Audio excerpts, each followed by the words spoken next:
Hello, chat. Hello. Hello. Hello. Hello. Hello. It's another day here. It's someone asked. Someone presented the question, "What does it feel like?" More on like the general level, like if you had to pick a day that spring training feels like does it feel like a Friday every day? Is it a Monday every day? I like to think about it like it's a Thursday. Kind of think about it kind of like it's a Thursday every day at spring training. It's not really a Friday. Like I'm not out here excited to hit the weekend. There's no days off. It's not a Monday. It's not like I'm coming off a weekend and I'm heading into the work week. It feels like at the end of the day, I'm at work and I get to do something really cool. I get to go watch baseball every day, but the mix of as fun as the day is, but how repetitive some of the days end up being, it does feel like not quite the end of the work week every day, but it's pretty close. It's pretty close to the end of the work week is what it feels like. So, it's an infinite Thursday. And I don't know, honestly, what day it is today. Could be a Wednesday. Could be a Monday. I don't know. I know there's school because, when I wake up in the morning, there are a few schools that, people are going to class. And so I know it's someday in the weekday, but I don't know what day in the weekday it is. So, that's just spring training for you. Anyway, there's a hummingbird that was dancing for a second there. Anyway, another day, another pod here at Spring. Walking around the neighborhood park, and got a bunch of questions. So, see if I can get to all these. I kind of like the idea that we rushed through 3 or so questions last time. Felt like I did a pretty good job at it, so hopefully we could do that again, even though I don't need to rush this time. So, let's try. This one is one I left off from last time, so I'll let you guys know. Every time that happens, it's always the first question. I tried to do the next pod, and if you want to ask questions, you could do it in the comment section. You could also do it in the Discord and the Yap WAN questions section. So, today's questions. First one.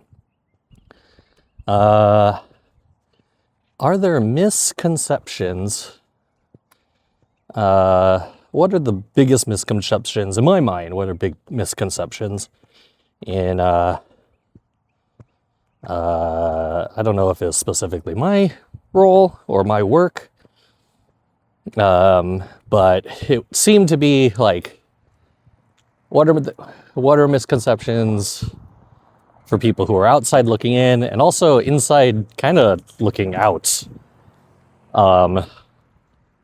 And it's cool because I am qualified to answer this question. I have been in baseball for a long time now. Started in 2017. Made my way very high into being a sports analytics director. So, senior director, in fact. So, I definitely have perspective of what it's like to be in. I also, through the stream, I kept up with all the public goings on, when it comes to public analytics, the different problems everyone's facing in the public space. And also being on the actual outside, working a regular job when I was over at KFC, being the manager of data science over there, starting that entire department from scratch. So I feel like I'm positioned to answer this question several different ways. I think we'll just start with the easiest ones. For public misconceptions of like, I'll just keep this to the projects because there are definitely public misconceptions of role. A lot of people think people on every team do relatively similar things, and that's actually very loosely true, but it's more false than true, I would argue. I think roles on every team definitely differ, right? Like my role on a team, on other teams, might be seen as much higher in title. I guess it can't really be too much higher than title, but a lot of the functions that I serve are functions that people with vice president or assistant general manager titles hold. And objectively, that is confirmed by my presence over at the general managers meeting, where, the people invited to that are the so-called lieutenants of the department, plus the head of baseball operations. So, and our group, I wouldn't say is very large compared to other groups. Some groups are bringing like tons of people. We're bringing, around 10. So, so I don't think it's very large at all. Hi. Hello. There's a little dog. So I don't necessarily think we have a very large group of decision makers. And I don't think that's bad either. But I do think in terms of title, there are definitely people on other teams who do something similar to what I do, or maybe parts of what I do, and their titles are more or less or whatever, right? So, so in my mind, in terms of like role and misconceptions, I think you could like have a pretty wide variety of role and misconceptions. But in terms of projects, I think that's a little more specific, right? And I think the thing that a lot of misconception from the outside looking in is, and maybe this is spicy, I don't know, but one misconception is the amount of IP or proprietary data makes the analyses so much better. And I would argue that that's not necessarily 100% true. I think there are definitely proprietary data that's not available or exposed to the public that is absolutely valuable, way more valuable than the public could ever imagine, I would say. Stuff like player positioning, right? Without accurate player positioning, it's hard to assess whether or not a player is doing something defensively valuable, right? It's hard to say a certain player is doing something above and beyond what they should be doing simply from event and things you could get off StatCast, I would say. It's hard to evaluate defense when you don't have positioning data. In the NFL, this was the same thing. It's hard to evaluate receivers. I had this conversation with, I guess I won't out anyone, but hires up both at the league office and NFL's office, and on other teams, that people's evaluation of receivers in the NFL, analytically speaking, is very difficult if they don't have player tracking data, mainly because so much of a receiver's value is their execution of a route. So usually when you're evaluating after catch, which is what almost all analysis is at the play-by-play level, you're already missing all of this, off-ball kind of information, like what was the separation at the line, what was the burst, what's the value of the corner or the defense that they're playing against, how much responsibility can you ascribe to a catch to the receiver versus to the quarterback. There's a lot of things like that where I would say without player positioning data, without receiver positioning, you'd be very hard pressed to calculate something accurately. It's the same with defense in really any sport. But absolutely in baseball where, play into the outfield, ball in play, left fielder catches it. They say it's a spectacular play, but what allows that play to be spectacular? Like, is it actually spectacular, or did it look pretty and it wasn't actually that spectacular? So, while there are definitely things in terms of data that is absolutely valuable, there are, I would say, the amount of that kind of data that exists, in my mind, these added layers of information, while large and would spawn tons and tons of interesting questions, I don't necessarily think the public is so far away, right? You could get there with public metrics, not too dissimilarly from, the accuracy won't be there, but if you're on the same block but you can't locate the exact house, you're still directionally correct, right?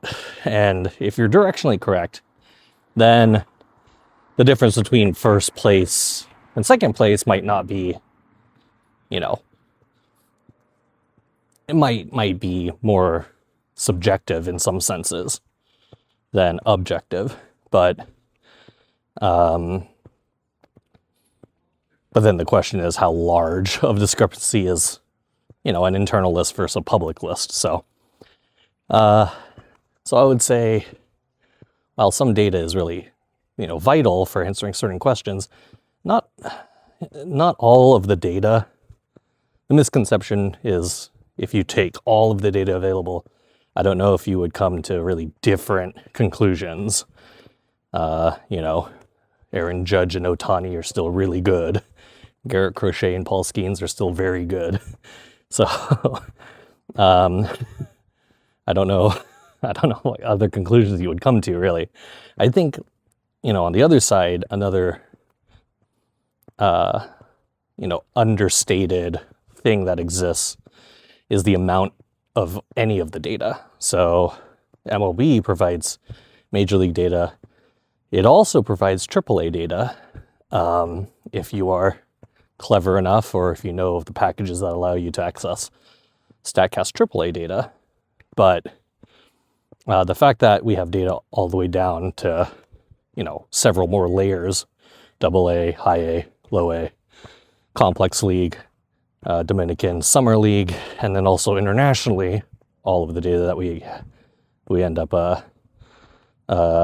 using or acquiring, the levels of data, how deep it goes, all the way into amateur levels of data.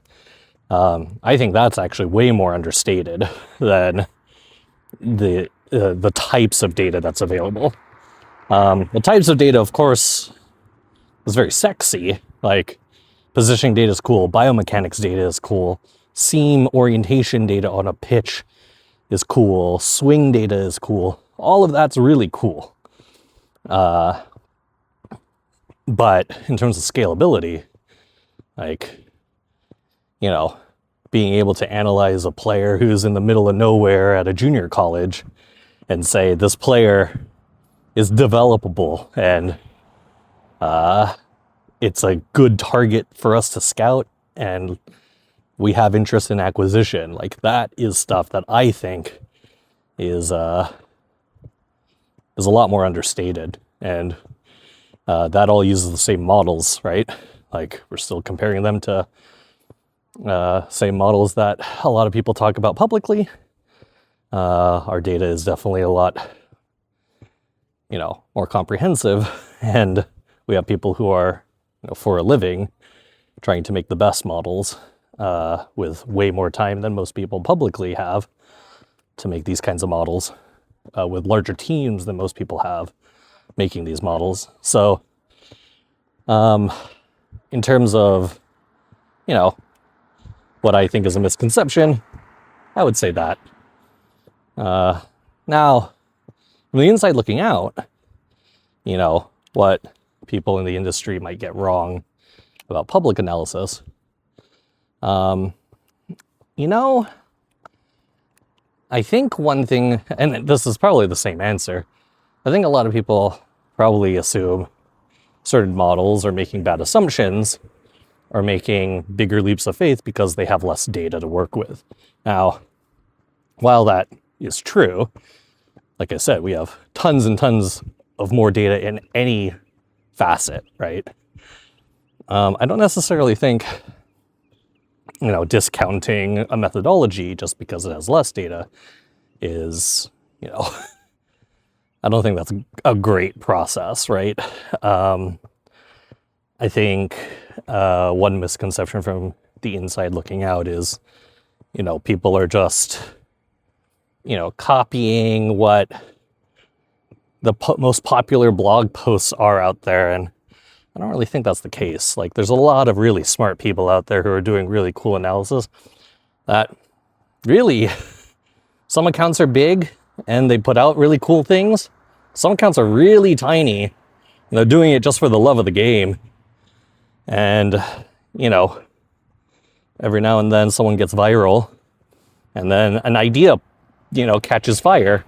But a lot of the time, most people don't want to put in the work to recreate some of these cool ideas, or at least internally, right? Like, someone sees something cool on the internet, wow, that's cool.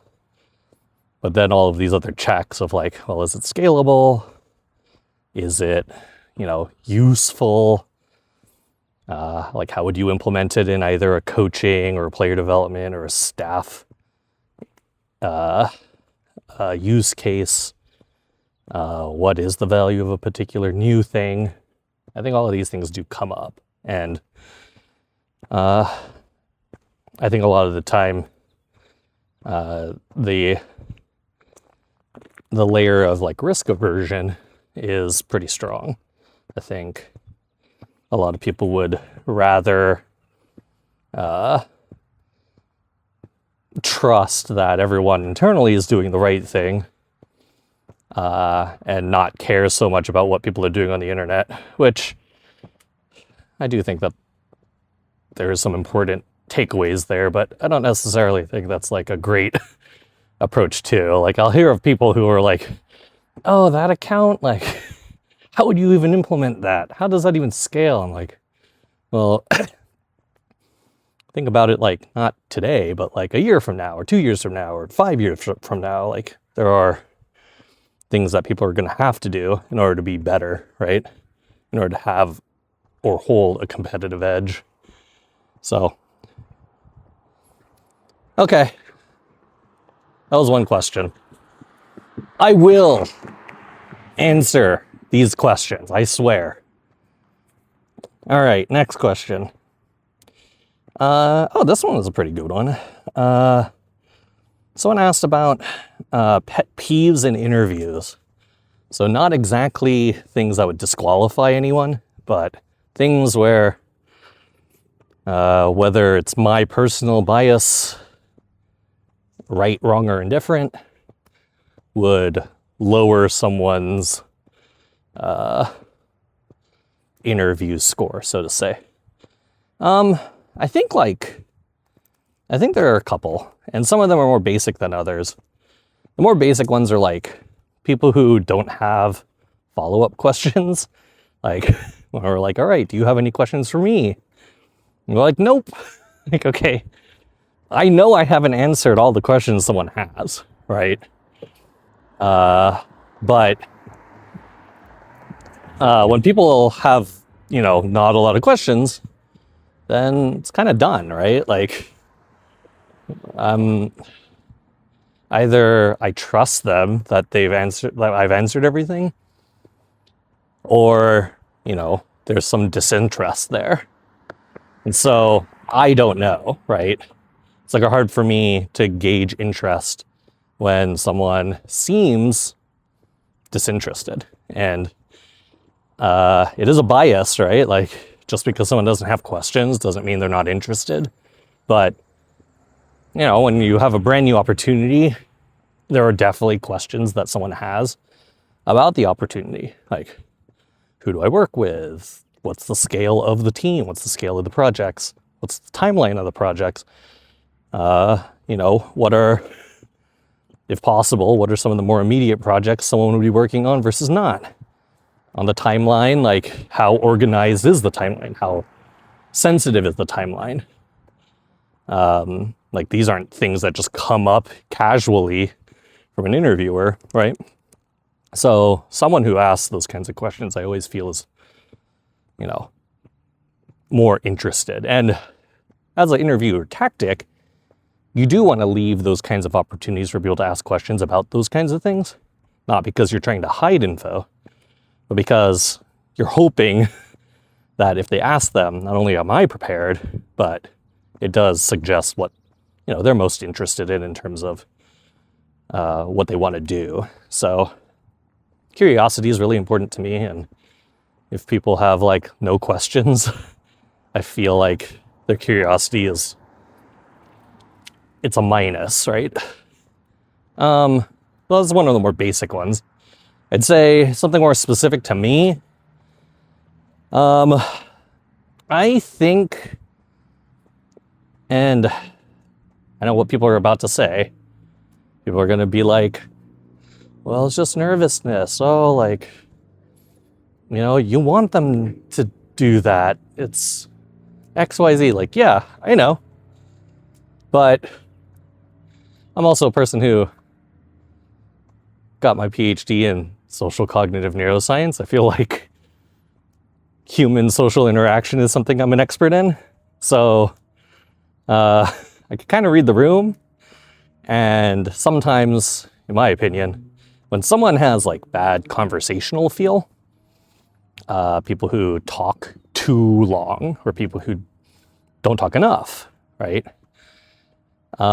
Barriers of communication is really difficult for me because, one, like, I would say over half of the work that analytics people in sports do is communicate. So being an ineffective communicator is pretty difficult. Now, some would argue that that's something you need to train, and it's something we do train, right? There are definitely ways we get people more involved with the communication process as they grow through their role. But, if you're someone where your natural tendency is to just talk over people or not talk enough, then you're leaving opportunities on the table for others to engage. So for us, we have little room for error when it comes to being good, accurate communicators. Wow, that's so many ants. Wow, chat. Okay, you won't be able to fucking see this. There's so many ants right there. Holy crap. Anyway. So I tend to think that being a good communicator shows up in interviews. People who are good at taking questions in, responding to them, neither concise nor verbose. To what level can you rubric this out? To what level can you quantify or have an objective measure of conversational feel or conversational acumen? I think that's pretty subjective, especially because not all stakeholders are the same. But there's something to be said as an adaptable conversationalist. an adaptable communicator. And when put into different interview scenarios where you're talking to many people, it's important to recognize that the people who are interviewing you all have different ways to have conversations, have different ways to interpret or ingest information. And I think if it's hard for someone to interpret or ingest information coming at them, and the only way we could really measure that is what comes out of them, then I would say, that is a bias of mine. And like I said, it's a difficult thing. It's a difficult thing when people are, like a person like myself doesn't have an issue or has very little issues with communication. So it's like, well, you're comparing them to yourself, blah, blah, blah. Well, no, like I'm comparing them to the people that I interact with, who they will be ultimately interacting with. And I know what's successful in terms of interactions for those people, for those stakeholders that a prospective employee is going to be working with. And if I'm not representing them, then I'm definitely not representing my department accurately.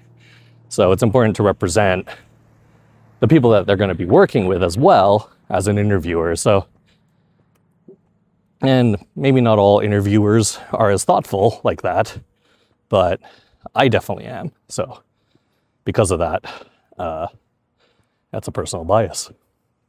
Okay. Next thing. Oh, this one's cool. So someone asked about competitive mindset, and that, having this like cold-blooded, unconscious, ice in the veins mentality. We hear about it all the time. People say it all the time. Announcers bring it up. Players will talk about it that way. But is there room for an evolution there? This person brought up, Alyssa Liu. And Alyssa Liu,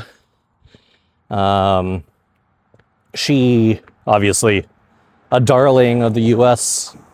team, double gold medals. But her, personality through all of her interviews is very carefree, talking about how she considers what she does art, and she wants people to be hyped about the art. And while competition is definitely something on her mind, it takes a back seat at times to, doing it her way. So is there an evolution towards a more of a carefree mindset versus a strong, cold, competitive mindset? And it's a good question. Mainly because I don't really think too much about individual mindsets.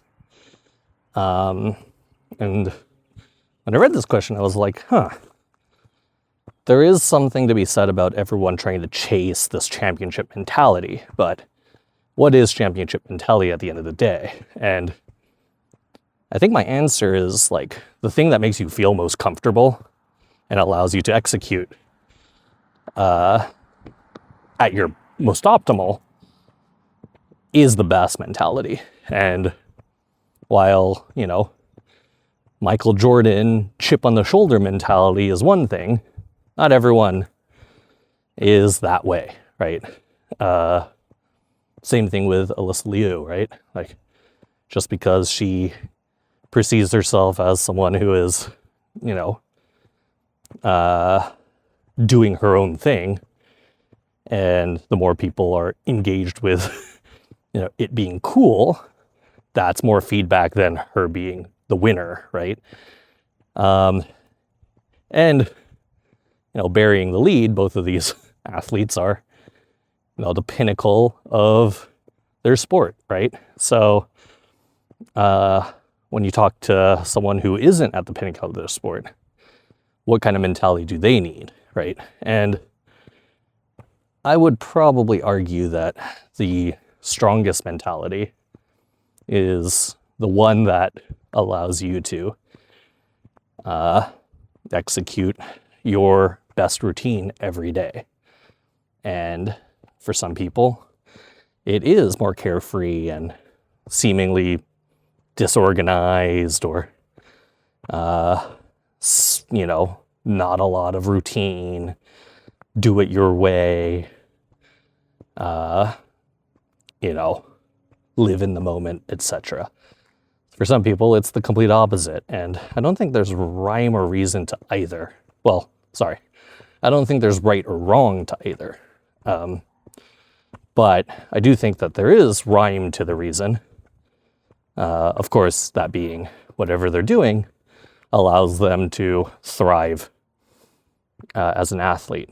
One thing in the neuroscience world, when I talk about neuroscience, when I talk about mentality, this idea of neural efficiency always comes up.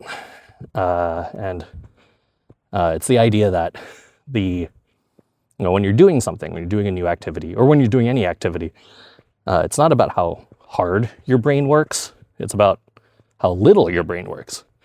The more efficient it is, the less resources it uses. I think about if you've ever been to a city that doesn't have a lot of infrastructure for freeways and highways, it's really slow to get around the city, right? Think about driving around central London, right? Driving around Manhattan or something. It's slow. You're not driving very fast anywhere. But, the more developed of a city, think about LA or San Francisco or Seattle or something, right? They expanded further west. The cities were more planned, in the age of cars, not horse and buggy. They adapted these freeway or highway systems, which allow people to travel faster without having to disrupt the traffic of, in the city, in a town. And I think of the brain similarly. Most people, when they do new things, it's more of city driving. There's a lot of stops and starts. Sometimes you get lucky and there's a bunch of green lights. Sometimes you get really unlucky and you're stuck in traffic. That gets minimized, right? Starts and stops, traffic, etc. when you have more efficient pathways, when you have more freeways or highway systems in your brain. And the way you do that is through training, through experience, through repetition. But along with that is the mindset you bring with your training. If you are always thinking about things that don't relate to the sport, if you're not locked in, that could be very distracting and you won't be able to execute optimally, right? Think about people who like listening to music while playing a game versus people who don't. Same thing with people who thrive in coffee shops versus people who thrive in libraries. The setting, the things that you're doing around whatever task you're doing is just as important as the task sometimes. So to be neurally efficient, to create pathways that allow you to minimize the amount of resources needed to execute something optimally, whatever that is, it should be as similar to what performance looks like. The more you could put yourself in a performance environment, the more likely you're going to be comfortable in that environment.